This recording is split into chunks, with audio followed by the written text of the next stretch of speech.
अब माननीय मुख्यमंत्री श्री अरविंद केजरीवाल जी।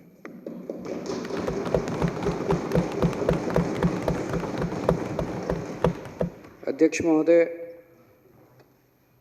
सबसे पहले इतनी कठिन परिस्थितियों में पिछले 1 साल से जो देश भर में, दिल्ली में इतनी कठिन परिस्थितियां रहीं, उसमें इतना शानदार बजट प्रस्तुत करने के लिए मैं वित्त मंत्री जी को बहुत बहुत दिल से बधाई देना चाहता हूं।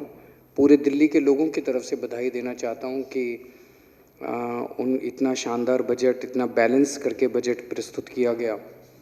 जैसा हम जानते हैं, पिछले 1 साल में स्थितियां बहुत ख़राब रही, जनता काफ़ी तकलीफ़ में थी, लोगों के धंधे बंद हो गए थे, फैक्ट्रियां बंद हो गई थी, दुकानें बंद हो गई थी, जिसकी वजह से एक तरफ सरकारी रेवेन्यू टैक्स आना बंद हो गया और दूसरी तरफ सरकारी खर्चे बहुत ज़्यादा बढ़ गए, क्योंकि जिम्मेदार सरकार होने के नाते हमें लोगों के लिए जगह जगह तरह तरह की सुविधाओं का इंतज़ाम करना पड़ा।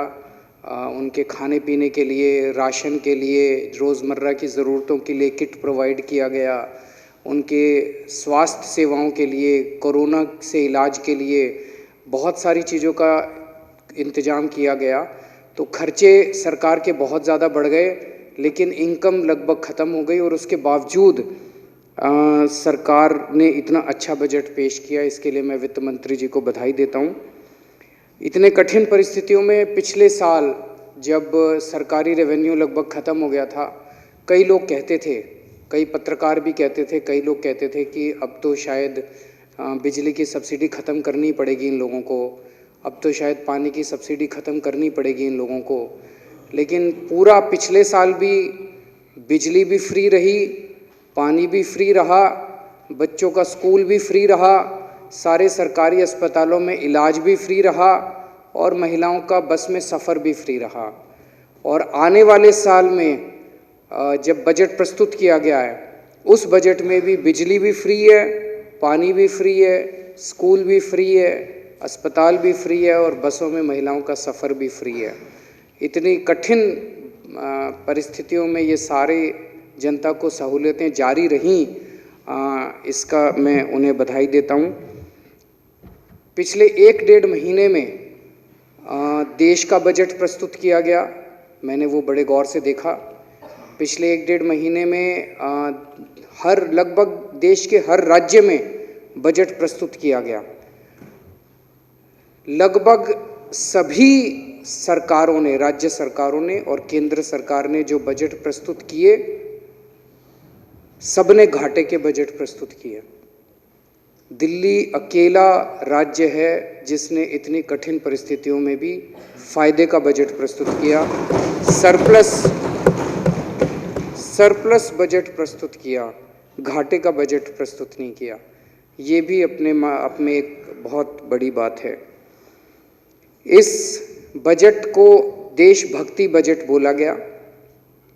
आज हमारा देश आज़ादी के 75 साल मना रहा है, बड़ी धूमधाम से मना रहा है और इस 75वें साल में इस बजट के ज़रिए पूरी कोशिश की गई है कि अगले 1 साल दिल्ली के कण कण के अंदर देशभक्ति की भावना होगी, हर जगह देशभक्ति की भावना होगी और कई सारे कार्यक्रमों के आयोजन और कई सारे नई चीज़ें शुरू की जाएंगी। इस दौरान स्कूलों के अंदर देशभक्ति पाठ्यक्रम शुरू किया जाएगा। ये पहली बार हो रहा है। अन्य कई देशों में होता है कि बच्चों को बचपन से अपने देश के प्रति कूट कर देशभक्ति भरने का काम अन्य कई देशों में किया जाता है। हमारे देश के अंदर, हमारे पाठ्यक्रम में मैं समझता हूँ ये एक कमी थी, जो इस वर्ष से दिल्ली राज्य में ये कमी पूरी की जाएगी और बच्चों के अंदर देशभक्ति की भावना भरी जाएगी।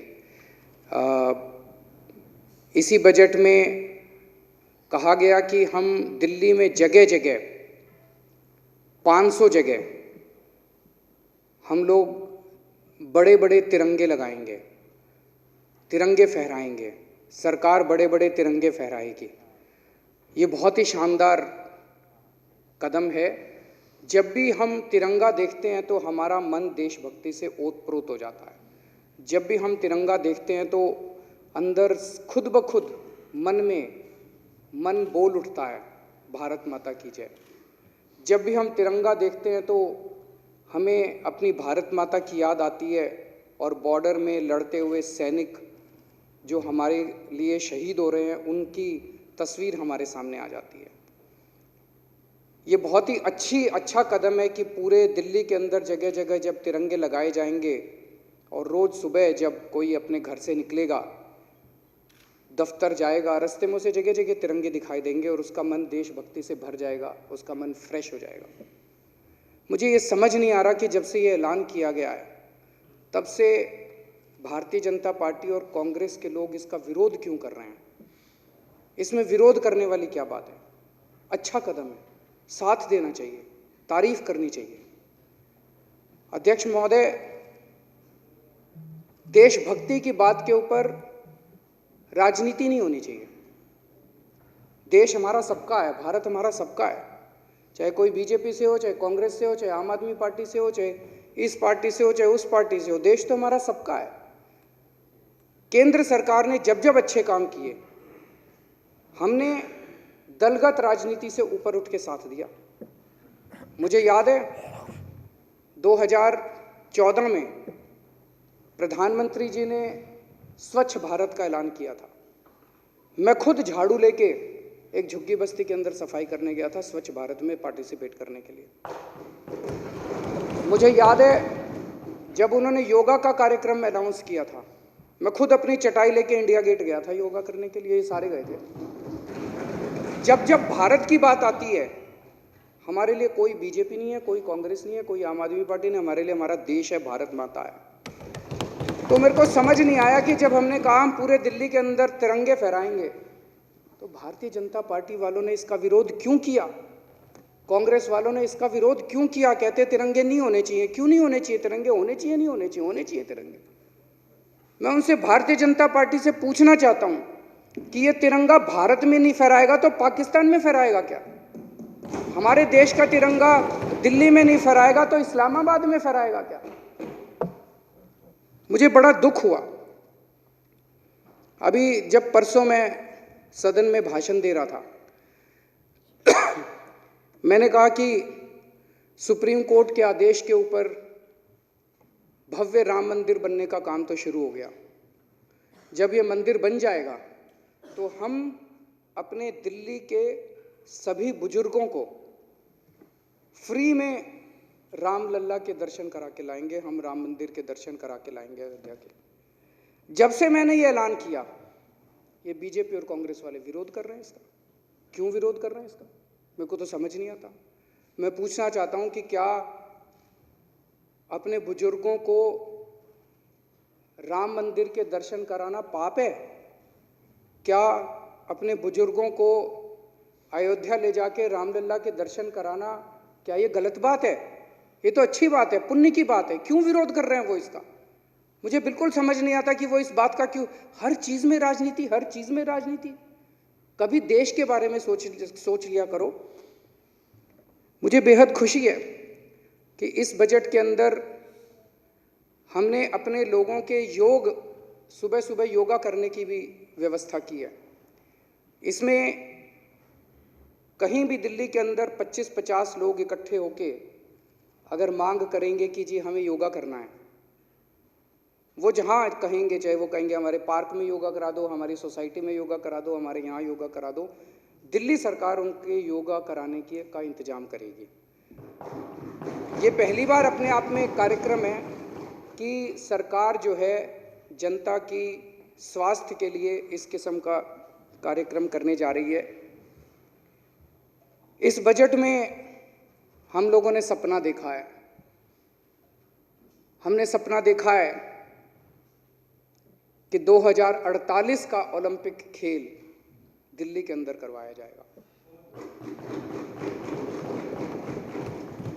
इंडियन ओलंपिक एसोसिएशन का मैं बयान पढ़ रहा था अखबारों के अंदर। उन्होंने कहा है कि दिल्ली सरकार ने ये बयान कैसे दिया, उन्हें हमसे पूछना चाहिए था।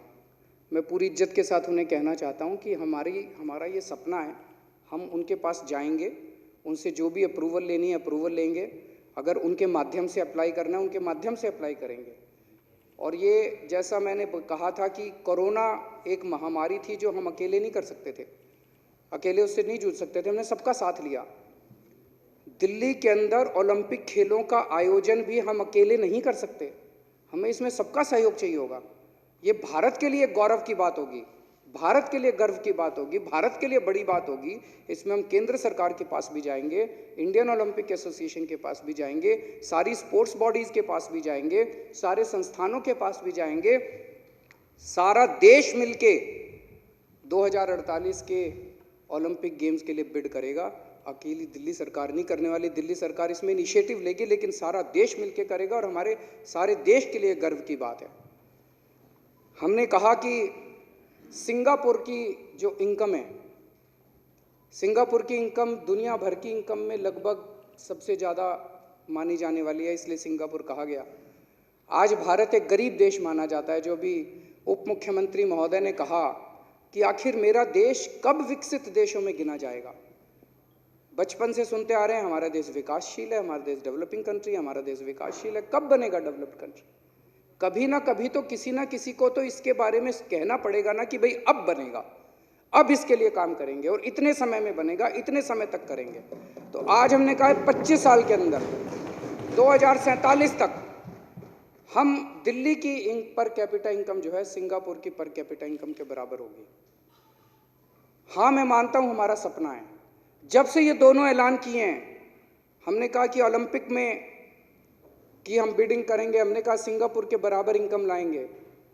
ये कई विपक्षी पार्टियां हमारा मजाक उड़ा रही हैं, हंस रही हैं हमारे ऊपर, लेकिन मैं कहना चाहता हूं कि आज हंस लो, लेकिन आज जो ये सपना देखा है, जब हमने चुनाव लड़े थे पिछली बार 2013 में, पहली बार चुनाव लड़े थे, हमने कहा था हम बिजली फ्री करेंगे, तब तो हमने कहा था बिजली के बिल आधे करेंगे। हंसा करते थे हमारे ऊपर, हो ही नहीं सकते, केजरीवाल झूठ बोल रहा है। 49 दिन के अंदर करके दिखा दिया हमने कहा था सरकारी स्कूल अच्छे करेंगे, ये कहते थे हो ही नहीं सकते सरकारी स्कूल अच्छे, 5 साल में करके दिखा दिए। हमने कहा था सरकारी अस्पताल अच्छे करेंगे, कहते थे हो ही नहीं सकते, हमने करके दिखा दिए।